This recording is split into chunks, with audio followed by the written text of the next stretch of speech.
for that, but that's what I found out about NSA and other federal agencies using the FBI fusion centers as vengeance for hire entities.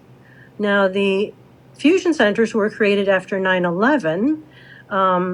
You had heads of various intelligence agencies, including NSA, telling the Congress, we don't know what happened. It was an intelligence failure, but we think that if you give us a place in each state, some kind of center where we can fuse information from the national level down to the local level, we can head off these kinds of terrorist attacks. And so at this point in time, after 20 years, there are 80 fusion centers all over the United States. It is a network.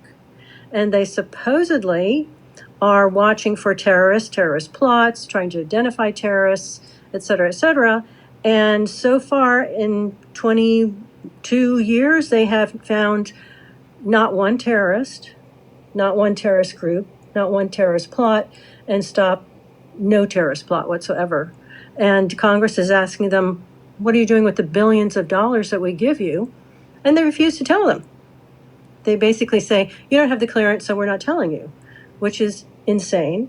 But what they have done is they have created a Tier 3 and Tier 4 level terrorist list of regular Americans, and they call them non-investigative subjects.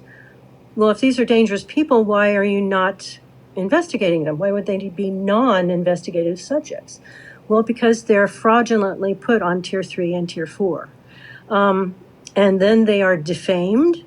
The fusion center operatives go throughout the neighborhood, show their shiny little badges, and tell them, we have a problem in your neighborhood. You know, John Smith is, we think he's a terrorist, and he has predilections for pedophilia and all kinds of other stuff. And they scare the heck out of these civilians who don't have any idea that they're lying. They do create false dossiers right and left. There are hundreds of thousands of false dossiers. And once they target you, they never let go. They actually go through the neighborhood, tell them, we need you to do this, this, and this to them. And it can be quite petty.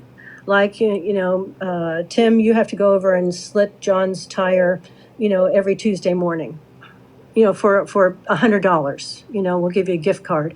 But they can also basically enlist the neighbors to allow or to participate in hitting these people with electromagnetic weapons.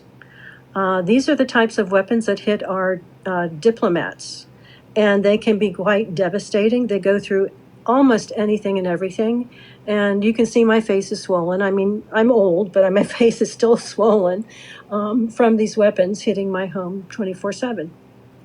And of course, police don't have any idea what you're talking about, or they're told to butt out. Well, like I said, they've turned into vengeance for hire entities, but they are into human trafficking, and they get, and I'm going to call it contracts on people.